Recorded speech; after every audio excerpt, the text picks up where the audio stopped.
In today's video, I'm going to show you how to install the Grammarly Chrome extension step by step so you can start writing with better grammar, clearer sentences, and more confidence right inside your browser. This is a quick and easy tutorial, and by the end, you'll have Grammarly installed and ready to use in Chrome. If you find this video helpful, make sure to hit like and subscribe for more simple tech tutorials. Alright, let's get into it. First, open Google Chrome on your computer. Once Chrome is open, look to the top right corner of the browser and click the three dots menu. This is where Chrome keeps a lot of its main settings and tools, including extensions. From the drop-down menu, hover over extensions. You do not need to click anything else just yet. When you hover over extensions, another menu will appear, and from there, click Visit Chrome Web Store. Now you'll be taken to the Chrome Web Store, which is the official place to install extensions safely. In the search bar, type Grammarly.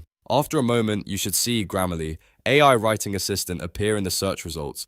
Click on that result to open the extension page. On the Grammarly page, you'll see the blue Add to Chrome button on the right side of the screen. Go ahead and click that button. Chrome will now show a pop-up window asking you to confirm the permissions the extension needs. This is completely normal for browser extensions. To continue, click Add Extension.